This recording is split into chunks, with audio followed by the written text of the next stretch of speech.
নমস্কার, আমার নাম শোভন। আপনারা দেখছেন শোভনিশ অ্যাস্ট্রোলজি। এখানে আমরা যে কোনো আগ্রহী ব্যক্তির বিনামূল্যে ভাগ্য গণনা ও কুষ্টি বিচার করে থাকি।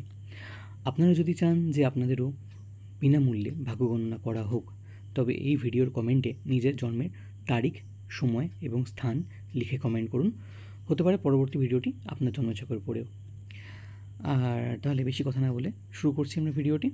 জয় মা দুর্গা, জয় বজরংবলী। তো এই যে ছকটা আমরা জন্মছকটা বার করেছি, এটা হচ্ছে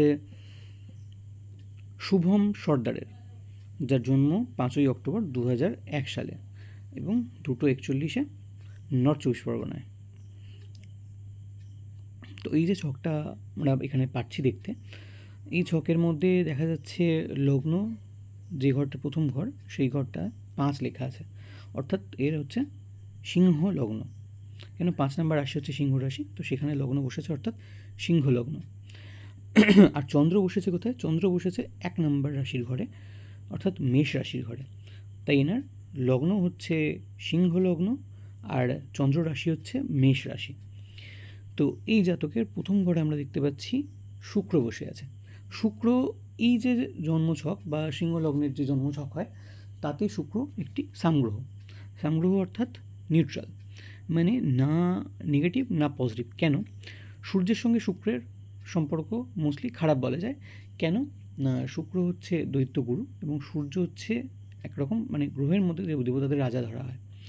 তো সেইখানে দেবতত্ত্বের মধ্যে পড়ছে সূর্য এবং দানব তত্ত্বের মধ্যে শুক্র, সেই জন্য শত্রুতা। কিন্তু এই জন্মছকের মধ্যে দুটো অত্যন্ত পজিটিভ ঘরের মালিক হচ্ছেন শুক্রাচার্য। এক হচ্ছে কর্মভাব, যেখানে 2 লেখা আছে, বৃষ রাশির ঘর। আরেকটা ভাব হচ্ছে যেটা তৃতীয় ভাব, সেটা ছোটো ভাই বোনের ঘর, ছোটো যাত্রার ঘর, বাধা বিঘ্নের ঘর, পরাক্রমের ঘর, কমিউনিকেশনসের ঘর। তো এই দুটো ঘরের মালিক। তো ওভারঅল এখানে মানে ভাব অনুযায়ী কারক, আবার শত্রুতা সম্পর্কের জন্য মারক, ফলে দুটো মিলিয়ে হচ্ছে নিউট্রাল।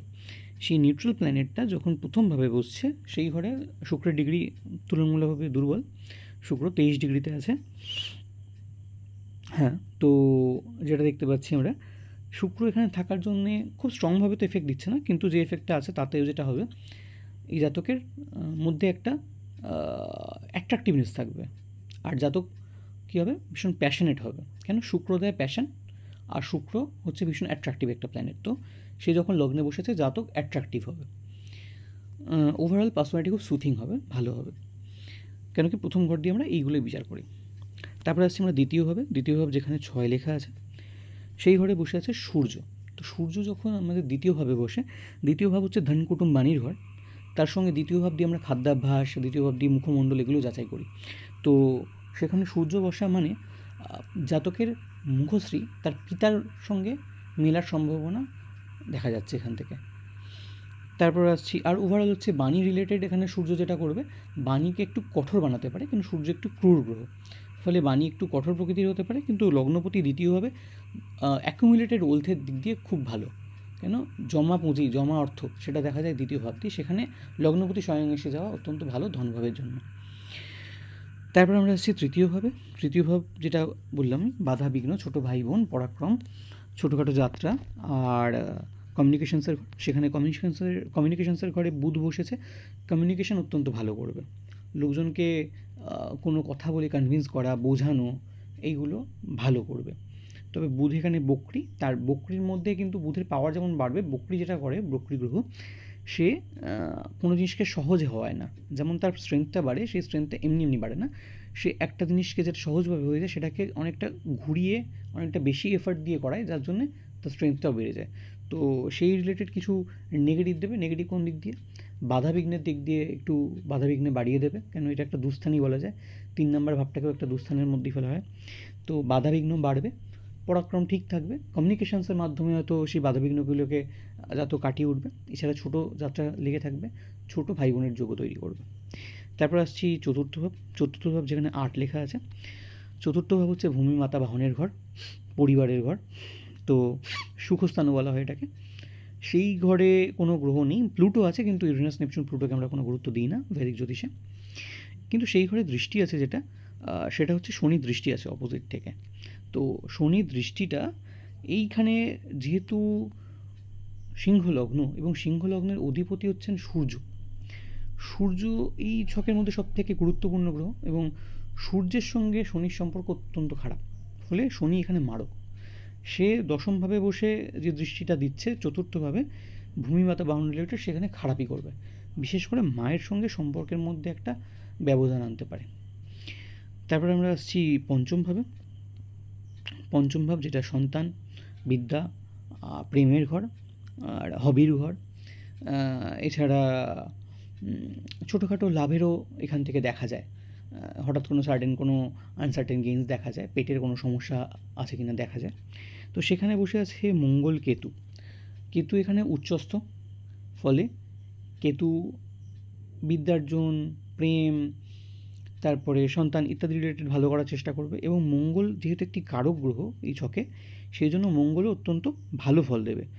সমস্যা একটা যে আমি কেতুকে কয়েকজনকে দেখেছি যাদের কেতু পঞ্চমে থাকে, তাদের কেতু নিউট্রাল বা খারাপ এইরকম যখন থেকেছে, তাদের প্রেমে বিফলতা এনে দিয়েছে। প্রেম এসছে কেতুর দশায়, কিন্তু প্রেমে বিফলতাও এসছে। কিন্তু এখানে কেতু উচ্চস্থ, হয়তো সেই বিফলতাটা এখানে নাও আসতে পারে বা নেগেটিভিটিটা কম থাকতে পারে। ওভারঅল দেখা যাচ্ছে দুটো গ্রহ মিলিয়ে এখানে পজিটিভ ফল দেওয়ার চেষ্টা করছে এবং এই ঘরটিকে পজিটিভ হিসাবে কনসিডার করা যেতে পারে। তারপরে আমরা আসছি ষষ্ঠভাবে। ষষ্ঠ ভাব যেটা রোগঋণ শত্রুর ঘর, সেখানে ইউরেনাস আর নেপচুন, যাদেরকে আমরা গুরুত্ব দিই না, আগেই বলেছি, তো এই ভাব নিয়ে কিছু বলছি না। তারপর আসছি সপ্তম ভাব, যেখানে 11 লেখা আছে, সেখানে বৃহস্পতি দৃষ্টি পড়ছে, শুক্রের দৃষ্টি পড়ছে, কিন্তু অন্য কোনো গ্রহ এখানে বসে নেই। শুক্রের দৃষ্টি সপ্তমভাবে মোস্টলি ভালো, কেন শুক্র এখানে বললাম যেরকম নিউট্রাল প্ল্যানেট, সাম গ্রহ, তার যে দৃষ্টিটা এবং সপ্তম ভাবটা হচ্ছে শুক্রের কারক ভাব, তো যেহেতু এটা বিবাহ স্থান, তো সেইখানে শুক্রের দৃষ্টি এটা ইন্ডিকেট করছে যে বিবাহ স্থান রিলেটেড পজিটিভ ফল পাবে এবং বিবাহ ভালো চলবে। এটা গেল সপ্তম ভাব। সপ্তম ভাব বিয়ের ঘর, সপ্তম ভাব পার্টনারশিপের ঘর, সপ্তম ভাব ডেলি ওয়েজেসের ঘর, রোজি রোজগারের ঘর। তারপর আমরা আসছি অষ্টম ভাব। অষ্টম ভাব অ্যাক্সিডেন্টের ঘর, মৃত্যুর ঘর, অকাল্টের ঘর, হঠাৎ কোনো ঘটনার ঘর, সিক্রেসির ঘর, সেই ঘরটিও ফাঁকা। সেখানে সূর্যের একটি দৃষ্টি আছে, সেই রিলেটেড কিছু এফেক্ট ঘটবে। কিছু ধনভাবে বসে যখন লগ্নপতি দৃষ্টি দিচ্ছে অষ্টমভাবে, একটা জিনিস করতে পারে, এটা তো মানে হঠাৎ করে কোনো ঘটার ইন্ডিকেশন দেয় এই ঘরটা, তো হঠাৎ করে কোনো অর্থপ্রাপ্তি ইত্যাদির একটা যোগ তৈরি করছে এটা। তারপর আসছি নবমভাবে। নবমভাবে যেটা আছে চন্দ্র। চন্দ্র হচ্ছে এই যে জন্মছক, এখানে চন্দ্র অত্যন্ত মারক। কেন? চন্দ্র হচ্ছে দ্বাদশ ভাবের অধিপতি, যেখানে 4 লেখা আছে, কর্কট রাশির অধিপতি চন্দ্র। তো কর্কট রাশি পড়ছে এখানে দ্বাদশ ভাবে, 12 নম্বর ভাবে, এবং 6, 8 আর 12 এই তিনটে ভাবকে অত্যন্ত খারাপ ভাব ধরা হয়। সেই 12 নম্বর ভাবের মালিক এই জন্মছকে হচ্ছে অত্যন্ত নেগেটিভ, অত্যন্ত মারক। এবং সেই মারক গ্রহটি যখন বসেছে মেষ রাশির ঘরে, অর্থাৎ নবমভাবে, তো ভাগ্যভাবকে খারাপ করছে, ধর্মের দিকটাকেও খারাপ করছে, আর পিতার সঙ্গে সম্পর্কে মনোমালিন্য আনছে। তো আরেকটা জিনিস যেটা হচ্ছে, বুধেরও একটা দৃষ্টিও পড়ছে চন্দ্রের ওপর, সেটাও একটা বুধ আর চন্দ্র যেহেতু অত্যন্ত শত্রু, তারও একটা নেগেটিভিটি তৈরি হচ্ছে ওভারঅল। তো বোঝা যাচ্ছে যে বাবার সঙ্গে সম্পর্কের মধ্যে কিছুটা একটু তিক্ততা আসতে পারে, তো সেইটা একটা সমস্যা। আর ওভারঅল নবম ভাবটাকে খারাপই বলা চলে, কেন? চন্দ্রের ওটাকে খারাপ করছে। তারপর আসছি আমরা দশম ভাবে। দশম ভাব কর্মস্থান। তো কর্মস্থানে শনি বসে আছে। এই ভাই জানতে চাইছিল যে সরকারি চাকরি বাকরির ব্যাপারে কতটা কী যোগ আছে। তো খোলাখুলি বলতে গেলে শনি কখনো সরকারি চাকরির খুব বড় একটা নির্দেশক নয়, উপরন্তু শনি জন্মছক অত্যন্ত মারক। তো মারক গ্রহ দশম স্থানে বসেছে, কর্ম রিলেটেড খারাপ ফল দেওয়ার চেষ্টা করবে। এবং শনি ডিনোট করে সার্ভিসকে, কিন্তু লোয়ার গ্রেড সার্ভিসকে, নিম্নস্তরীয় যে রিলেটেড চাকরি বাকরি বা যে কোনো কাজকে, সেটাকে ডিনোট করে শনি। তো এখানে যেটা বলতে গেলে সরকারি চাকরির যে প্রবল যোগ বা কিছু সেরকম কোনো স্ট্রং ইন্ডিকেশন এখানে দেখতে পাচ্ছি না কর্মস্থান দিয়ে। আর সরকারি চাকরির যদি একটা সম্ভাবনা তৈরিও হয় বা হয়ও, সেটাও শুরু হবে অত্যন্ত নিচু স্তর থেকে, মানে গ্রুপ ডি বা কিছু এরকম খুব নিম্ন স্তর থেকে শুরু করে হতে পারে যদি হয়ও। এবং না হওয়ারও একটা সম্ভাবনা দেখা যাচ্ছে এখান থেকে, যেহেতু শনির সঙ্গে গভর্নমেন্টের রিলেশন ওইভাবে ডিনোট করা হয় না, আমরা বরং সূর্যকে দিয়ে দেখি, মঙ্গলকে দিয়ে দেখি। তো এই রিলেটেড এখানে কর্মস্থানকে শনি খারাপ করছে, তবে হতাশ হওয়ার কিছু নেই। আমি জন্মছকে ততটুকুই দেখতে পাচ্ছি যতটুকু ঈশ্বর আমাকে ক্ষমতা দিয়েছেন এখানে বোঝার, বা এই জন্মছকে ইন্ডিকেশন দিয়েছেন বোঝার জন্য আমাকে। এমন অনেক কিছুই আছে যেগুলো আমি বলছি না বা বলতে পারবো না বা বলবো না, কেন কি সেগুলো ছকের মধ্যে দেখা যাচ্ছে না। কিন্তু তার মানে এই নয় যে সেই ঘটনাগুলো ঘটবে না জীবনে, সেগুলো ঘটবে। কিন্তু এই জন্মছকের গ্রহগুলোর উপস্থিতি দিয়ে ভগবান আমাকে যেটুকু, ঈশ্বর আমাকে যেটুকু বলার মতো স্কোপ দিচ্ছেন, যেটুকু বোঝার ক্ষমতা দিচ্ছেন, আমি শুধু সেইটুকু বুঝছি, সেইটুকুই বলছি। তো এরকম আমি আমার একজন পরিচিতের দেখেছি যার জন্মছকে কোনো সরকারি চাকরির কোনো সেইভাবে যোগই নেই, কোনোই যোগ নেই, হ্যাঁ, এবং বেশিরভাগ প্ল্যানেট খারাপ। সে অত্যন্ত পরিশ্রম করে নিজের পুরুষার্থ দ্বারা, প্রারব্ধ আর পুরুষার্থ দুটো কর্ম হয়।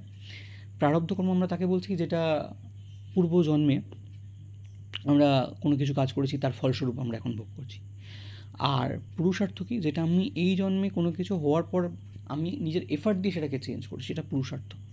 তো পুরুষার্থ কর্ম দ্বারা ভাগ্যকেও পরিবর্তন করা যায়।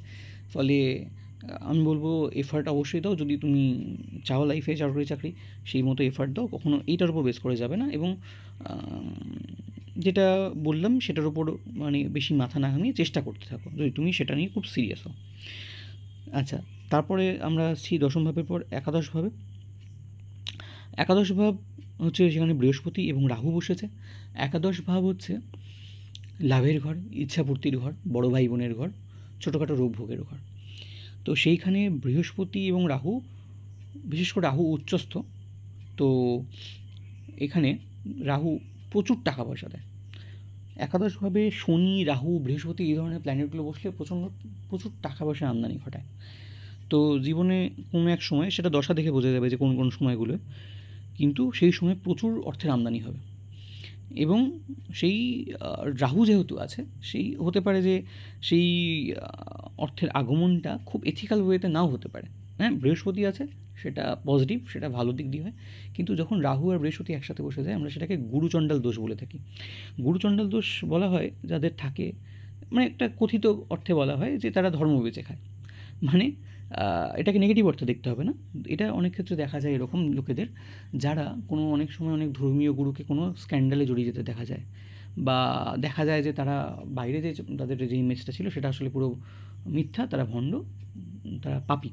তো তারা ধর্মকে আশ্রয় করে সবার সামনে একটা ইমেজ তৈরি করে নিজের স্বার্থ চরিতার্থ করছিল। তো তাই তাদেরকে বলা হয় যে এদের নিশ্চয়ই গুরুচণ্ডাল দোষ ছিল, এরকম বলা হয়ে থাকে। তো এইখানে যেটা রাহু আর বৃহস্পতি আছে, ডিগ্রিও দেখার একটা দরকার আছে।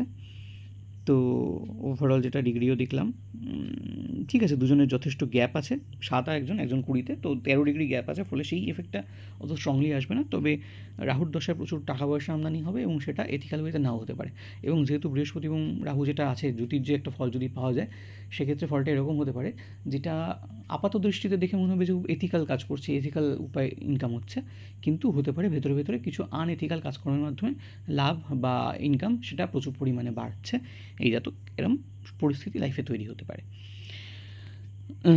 তো এটা আমার ওভারঅল এইখানটা কমপ্লিট হলো। আর একটা হচ্ছে কি, এখানে ছোটোখাটো রোগ ভোগও বাড়িয়ে দিতে পারে, যেহেতু বৃহস্পতি একটা যে বাড়ানোর একটা কারক, হ্যাঁ, এবং সেখানে রাহু অ্যাড হচ্ছে, তো ছোটোখাটো রোগ ভোগের দিকটা একটু বিরক্ত করতে পারে এই জাতককে। তারপর আমরা আসছি দ্বাদশ ভাব, যেখানে 4 লেখা আছে, সেটা মোক্ষের ঘর, মুক্তির ঘর, জেল যাত্রার ঘর, নির্বাসনের ঘর, দূরে সেটেলমেন্টের ঘর। তো সেই ঘরটিও ফাঁকা, বা বিপরীত থেকে কোনো ইম্পর্টেন্ট প্ল্যানেটের দৃষ্টি নেই। তো এখানে আমাদের ওভারঅল অ্যানালিসিস কমপ্লিট করছি, আর ভিডিওটি এখানে শেষ করছি। ধন্যবাদ।